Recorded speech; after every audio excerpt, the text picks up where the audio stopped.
નવજાત શૈશવે ધ્રુજાવ્યો મેરુને જે ચરણથી, હે વીર એકલ વીર થઈ કર્મો હણ્યા જે ચરણથી, બંને સ્મરણ હે વીર મારા નયનમાં પધરાવજો, હે વીર કરુણાની અનરાધારથી વરસાવજો, अनराधारથી વરસાવજો। जिंदगी का इम्तिहान इतना आसान नहीं होता, जिंदगी का इम्तिहान इतना आसान नहीं होता, बिना संघर्ष कोई महान नहीं होता।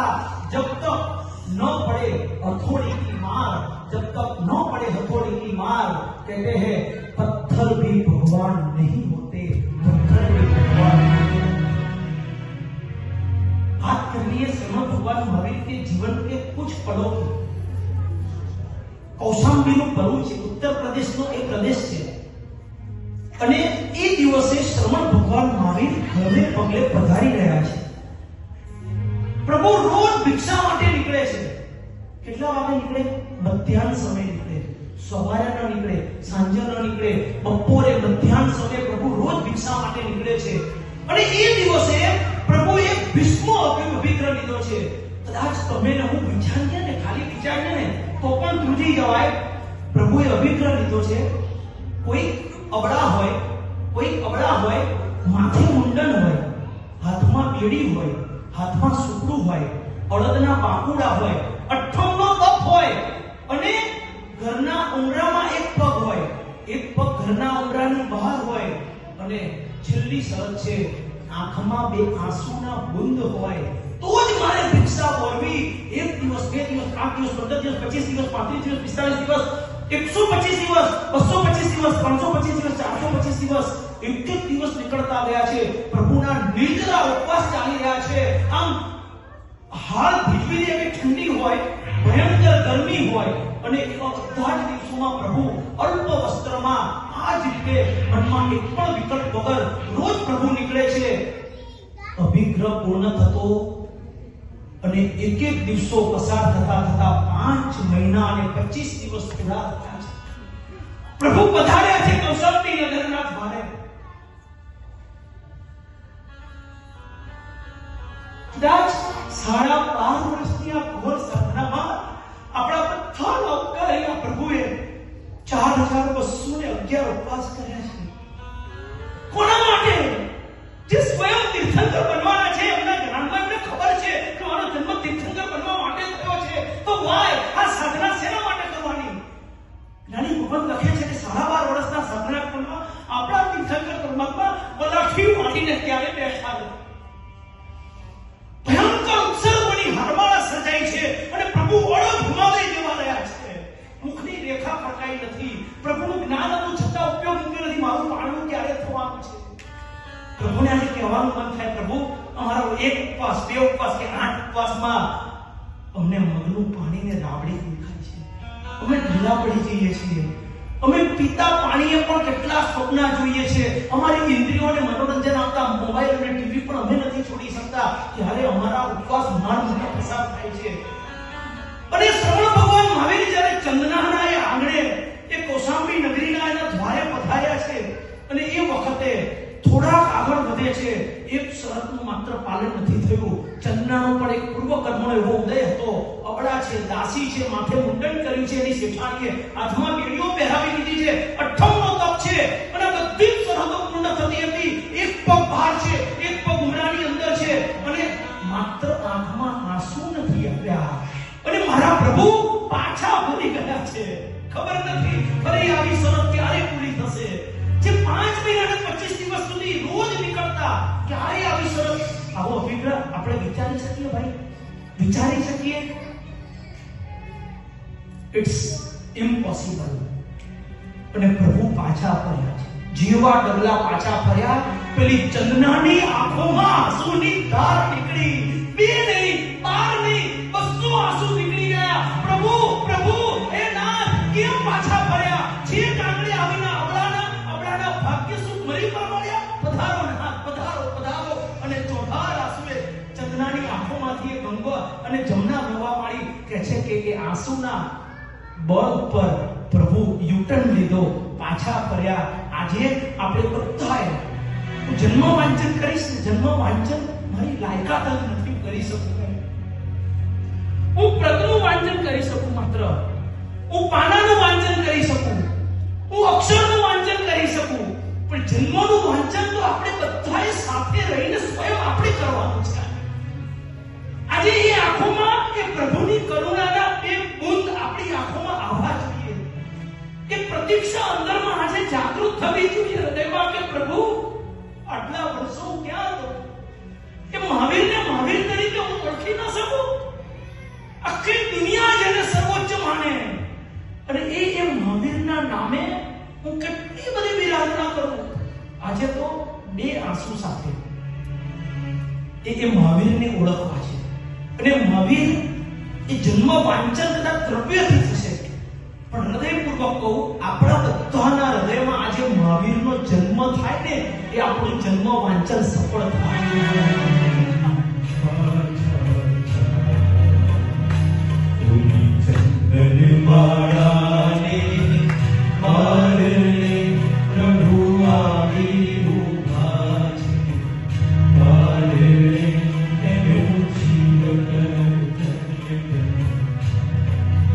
પ્રભુ સ્વયં પધાર્યા છે.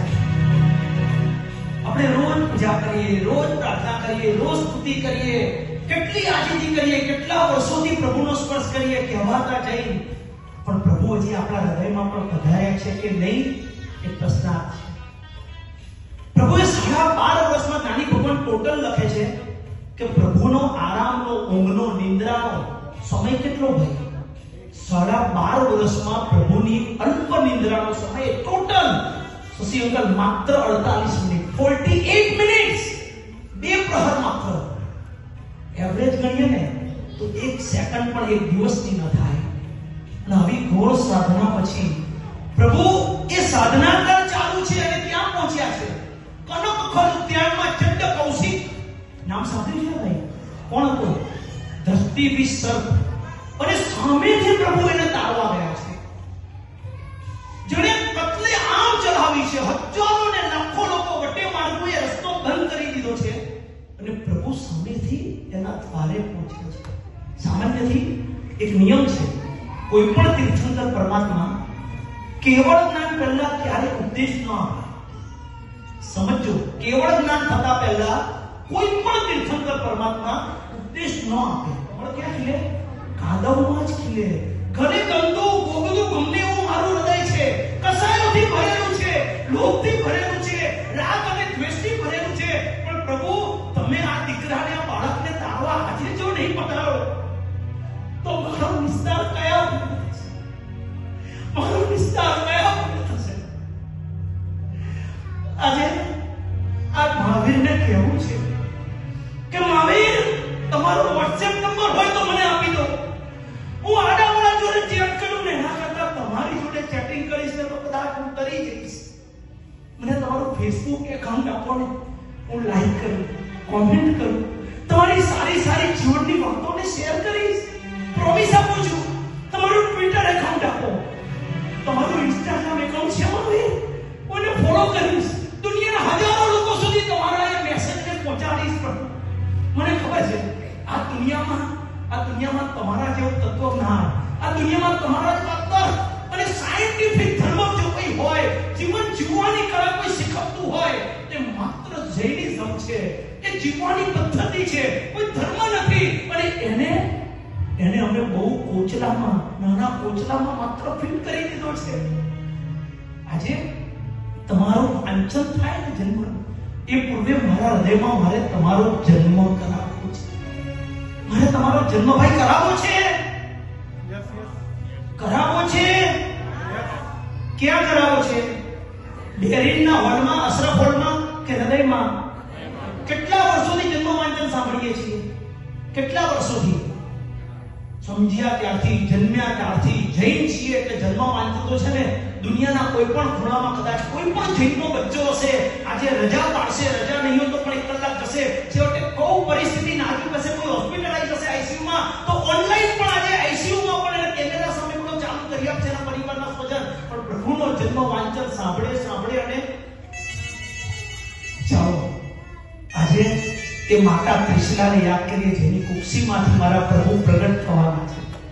કહેવાય છે ને, ઊંચા ઊંચા ઇમારતોના ગુંબજ તો સૌ કોઈ માને છે, પણ પાયામાં કોઢિયાને કોણ યાદ કરે છે? મહાવીર કરતા આપણે કરોડોની ઉપજ કરી, પણ એને જન્મદાત્રી કુક્ષીમાં રાખનારી એ માં ત્રિશલા, એનું સૌભાગ્ય કંઈક જુદું હતું. તમને ખબર નહીં હોય, આ અવસર પીણી કાળમાં 24 તીર્થંકર થયા, અને 24 તીર્થંકરમાં પ્રભુ માતા બનવાનું સૌભાગ્ય કોને મળ્યું? કેટલાને મળ્યું ભાઈ? માત્ર 24 માતાઓને. કેટલી માતાઓને? 24 જ એવા આત્મા છે જેને આખા અવસર પીણી કાળના પ્રભુ માતા બનવાનું સૌભાગ્ય મળ્યું. અને એમાં તો છે ને 23 માતા, એમને તો આ લેવલ ઓલરેડી લાગી ચૂક્યું હતું. એક સીટ ખાલી હતી, અને એમાં પણ દેવાનંદાએ બુકિંગ કરાવી દીધું હતું ઓલરેડી પાછું. અને છેલ્લે ત્રિશલા માતાની ગ્રાન્ડ વાઇબ્રન્ટ એન્ટ્રી થઈ, આરએસી માંથી ટિકિટ કન્ફર્મ થઈ, અને 82 દિવસમાં પેલા દેવાનંદાની કુક્ષીમાંથી ગર્ભ ક્યાં આવ્યો? ત્રિશલા માતાની કુક્ષીમાં. આ બધું છે ને, કદાચ કોકને નવું લાગશે કે આ તો શું બોલે છે, પણ આ રહસ્ય સમજવા હોય કે દેવાનંદાને કેમ અંતરાય આવ્યો, ત્રિશલા માતાનું કયું પુણ્ય કે કુક્ષીમાં ગર્ભ આવી ગયો, આ કેવી રીતે, એ બધા રહસ્યો આવતીકાલથી કલ્પસૂત્રના પ્રવચનમાં એક રહસ્યનો ખોલવાનો પ્રયાસ કરીશ. ત્રિશલા માતાનો ગર્ભકાળ કેવો હતો, ગર્ભકાળમાં માતાએ શું કેર લેવાની હોય, જેને મહાપુરુષોને જન્મ આપ્યા એની માતાઓએ કઈ આરાધના કરી, કેવી રીતે રહ્યા, અને કેવી રીતે એ લોકોએ એ કેર લીધી અંદરના બચ્ચાની કે એ બાળક એ માત્ર માણસ નહીં, મહામાનવ તરીકે જન્મ પામે. એવી ગર્ભકાળની વાતો, પ્રભુના લગ્નની વાતો, આવી અદ્ભુત વાતો આવતીકાલથી આપણે એક વસ્તુ રાત્રિ પ્રવચનમાં 7:30 થી 9 માં બધી વાતોને લઈશું. પણ આજે તો કહીએ કે માતા ત્રિશલા કરોડો માતાઓ પુત્રોને જન્મ આપે છે આ દુનિયામાં, આ વિશ્વમાં. કેટલી માતાઓ? કરોડો માતાઓ જન્મ આપે છે, પણ એ બધી માતાઓમાં માત્ર 24 માતા, અને એ 24 માં તમારો નંબર લાગી ગયો. વાઇબ્રન્ટ એન્ટ્રીને આજે અમે વંદન કરીએ છીએ. ચાલો એક નાનકડું પદ જન્મ વાંચન અલ્પેશભાઈ, અને ત્યાર પછી જે મૂળ પ્રતનું જે પાનું છે આપણા હૃદયને ભાવિત કરીએ. આ કરોડ પવિત્ર જન્મ વાંચનની ક્ષણોમાં છે ને, ક્યાંય આડી અવળી કોઈ પણ વિચારધારા આવે ને તો વારંવાર પ્રભુને વિનંતી કરજો કે પ્રભુ, મારા જેવો કમનસીબ કોઈ નથી કે આવી ઘટનામાં પણ મને હજી સંસારની કોઈ ઘટના યાદ આવે. પછી મનને વાળીને સ્થિર કરવાનો પ્રયત્ન કરજો. એ મહાવીરનો સાધનાકાર, એ ચંદનબાળા, એ ગૌતમ સ્વામી, એ ચંદ્રકોશીઓ, એ સંગમદેવ, આ બધા જે મહાવીરથી જોડાયા, અને આપણે પણ એ મહાવીરથી જોડાયા છીએ. ચાલો આગળ. સોલ સણગાર સજીને ત્રિશલા દેવી આવ્યા, સોલ સણગાર સજીને ત્રિશલા દેવી આવ્યા, સિદ્ધાર્થ રાજા તીર્થંકર લાવ્યા, સોલ સણગાર સજીને ત્રિશલા દેવી આવ્યા, સિદ્ધાર્થ રાજા તીર્થંકર લાવ્યા, 14 સપનાઓએ મધ્યરાત્રિએ ભાયા, સિદ્ધાર્થ રાજાના મહેલ તીર્થંકર લાવ્યા, પ્રભુના બનવાનો એકમાત્ર અધિકાર હતો, 14 સપનાઓએ મધ્યરાત્રિએ ભાવ્યા, સિદ્ધાર્થ એક સાધકે પ્રશ્ન કર્યો જ્ઞાની ગોપનને કે પ્રભુ અમારા હૃદયમાં પધારે એની સાબિતી શું? ઘણા કહે ને કે આજે ભક્તિમાં બહુ મજા આવી, આજે તો બહુ આનંદ આવ્યો, આજે સાંભળવામાં મજા આવી, આજે પરમાત્માની ભક્તિમાં મન મૂકીને નાચ્યા. એક સાધકે પ્રશ્ન કર્યો જ્ઞાની ગોપનને કે પ્રભુ મારા દિલમાં પધાર્યા એની સાબિતી શું ભાઈ? આપણે જેમ કોઈ તકલીફ હોય તો લેબ ટેસ્ટ કરાવીએ ને, અને રિપોર્ટ આવેલા ખબર પડે કે ભાઈ કયો રોગ છે, શું છે, એનો ઈલાજ થાય. તો આપણા હૃદયમાં પ્રભુ પધાર્યા કે નહીં, સાગરભાઈ, એની સાબિતી શું? આગમ ગ્રંથો બહુ મજાનો જવાબ આપે છે. આપણા જેવા બાળ જીવોને સમજાવે છે, ભાઈ તારા લોભ, ક્રોધ, માન, રાગ, કસાયો આ બધું ઓછું થાય, આ બધું મંદ પડે તો સમજવું કે પ્રભુ પધારવાની તૈયારી છે.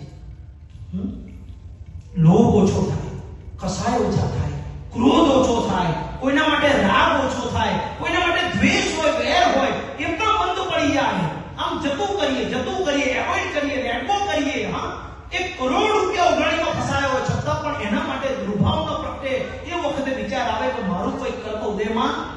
આવ્યું છે. પૂર્વના કોઈ ભાવમાં મેં એના રૂપિયા દબાયા છે તો આજે જાય છે ના પ્રભુની એક ફિલોસોફી જ્યારે હૃદયમાં સ્થિર થાય, જ્ઞાની ભગવંતો કે છે કે સાધકને કે પ્રભુ પધારવાની તૈયારી હોય ને ત્યારે બધું મંદ પડે.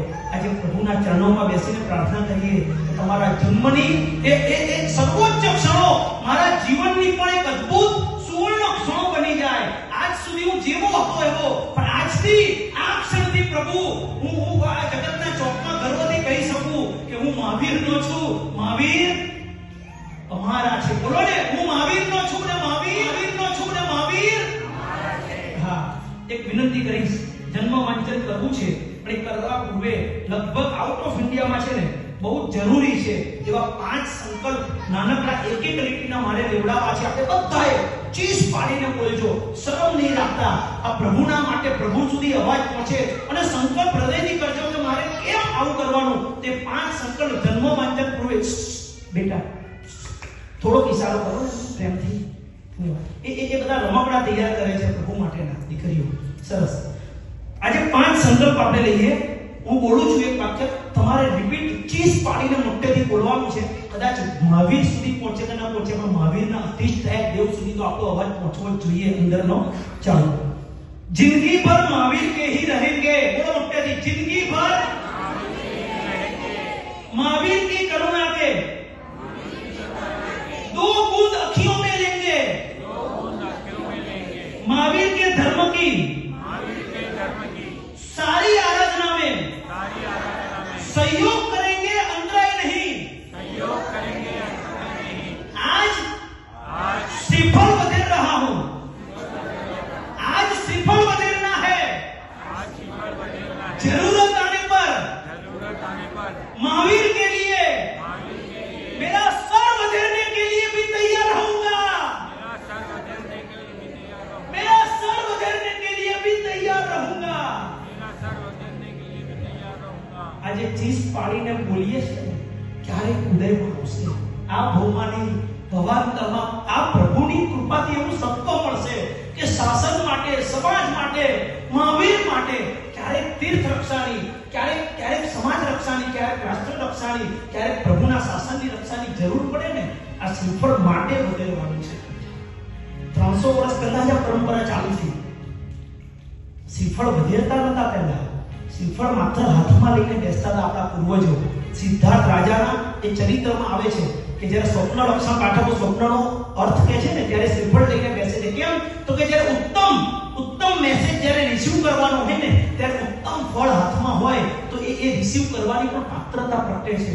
ખાલી હાથે ક્યારેય જવાય નહીં. હા, પ્રભુ પાસે, ગુરુ પાસે, ઉત્તમ પુરુષો પાસે ક્યારેય ખાલી હાથે જવાય નહીં. આ બધું પ્રભુ શીખવે છે અને કહે છે કે શ્રીફળ ત્યાં સુધી નતું વધેરાતું, માત્ર લઈને બેસતા હતા. જન્મ વાંચન થાય ત્યારે અર્પણ થતું હતું. પણ જે ક્ષણે આક્રમણ આવ્યું, મોગલ આક્રમણમાં સૌથી વધારે, ક્રિશ્ચિયન આક્રમણમાં સૌથી વધારે જ્યારે આપણા જિનાલયો, જ્ઞાન ભંડારો સળગીને ખાક થયા, આપણી બહેન બેટીઓની ઇજ્જત ઉપર આવી ગઈ અને આપણું બધું આગમ જ્યારે એ લોકો સળગાવવા માંડ્યા ત્યારે એ વખતના ગીતા ગુરુ ભગવંતોએ યુવાનોને જોશ જગાવવા માટે એક એંગલ આપ્યો કે શ્રીફળ એ ફાટ અવાજ આવે અને વધેરાય. જે જુસ્સો આવે એ જુસ્સો શાસન માટે તમારા હૃદયમાં પ્રગટે. માટે લીલોતરી ન ખાઈએ, કાચા કેળા કે લીંબુ ના ખાઈએ, પણ લીલું શ્રીફળ વધેરીને એનો પ્રસાદ આપણે વેચીએ અને એના દ્વારા એ સમયે આ જીન શાસકનો એક ભવ્ય ઇતિહાસ છે કે આવા હજારો યુવાનો અને મહાત્માઓ, સાધુ ભગવંતોએ કેસરિયા કર્યા છે. માટે આ શ્રીફળ વધેરવાનું છે. ચાલો, હું જન્મ વાંચનને પ્રારંભ કરું છું. તે કાળે સે સમયે શ્રમણ ભગવાન શ્રી મહાવીર સ્વામી ગર્ભમાં આવ્યા બાદ જ્યારે ગ્રીષ્મ ઋતુ ચાલતી હતી, ચૈત્ર માસના શુક્લ પક્ષનો 13મો દિવસ હતો. ચૈત્ર સુદ 13ના દિવસે પ્રભુને ગર્ભમાં આવ્યા. કુલ 9 માસને 7.5 દિવસ પસાર થયા. બધા તીર્થંકરોનો ગર્ભકાળ સમાન નથી હોતો. 24 તીર્થંકરના નામ આવડે છે? આદેશ્વર ભગવાન, અજીતનાથ ભગવાન. હા, તો હું છે ને તમારે નામ બોલવાનું પહેલા, એટલે કયા તમારે નામ બોલવાનું, એનો ગર્ભકાળ બોલીશ. ગ્રાસ્પિંગ પાવરથી યાદ રાખજો. સૌથી વધારે ગર્ભકાળ કયા ભગવાનનો, સૌથી ઓછો ગર્ભકાળ કયા ભગવાનનો. અને આપણે જેમના શાસનમાં છીએ એ ચરમતીર્થપતિ શ્રમણ ભગવાન મહાવીર પણ કેટલો સમય રહ્યા એ છેલ્લે આવશે. પહેલા શ્રી 9 માસ અને 4 દિવસ, બીજા 8 મહિના અને 25 દિવસ, ત્રીજા 9 મહિનાને 6 દિવસ ચોથા, 8 મહિનાને 28 દિવસ પાંચમા, 9 મહિનાને 6 દિવસ છઠ્ઠા, 9 માસને 6 દિવસ સાતમા, 9 મહિનાને 19 દિવસ આઠમા, 9 મહિનાને 7 દિવસ નવમા, 8 મહિનાને 26 દિવસ દસમા, 9 મહિનાને 6 દિવસ 11મા, 9 મહિનાને 6 દિવસ 12મા, 8 મહિનાને 20 દિવસ 13મા. બધાને નથી આવડતું લાગતું. ભગવાનના નામ મોટેથી બોલો ને શરમ રાખ્યા વગર. 13મા, 8 મહિનાને 21 દિવસ 14મા, 9 મહિનાને 6 દિવસ 15મા, 8 મહિનાને 26 દિવસ 16મા, 9 મહિનાને 6 દિવસ 17મા, 9 મહિનાને 5 દિવસ 18મા, 9 મહિનાને 8 દિવસ 19મા, 9 મહિનાને 7 દિવસ 20મા, 9 મહિનાને 8 દિવસ 21મા, 9 મહિનાને 8 દિવસ 22મા, 9 મહિનાને 8 દિવસ 23મા, 9 મહિનાને 6 દિવસ 24મા. આગળ બતા જ્ઞાની ભગવાનનું સરસ મજાની વાત કરે છે, વર્ણન કરે છે, કે છે કે એ સમયે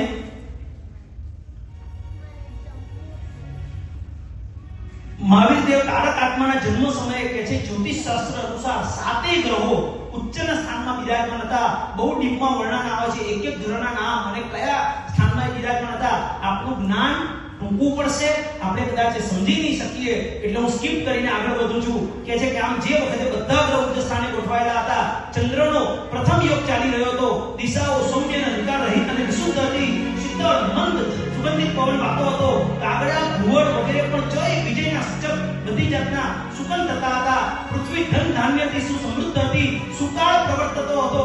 દેશના લોકો મારા મનમાં આનંદ અને પ્રમોદ રસનો સાગર ઉમટ્યો હતો. ત્યારે મધ્યરાત્રિએ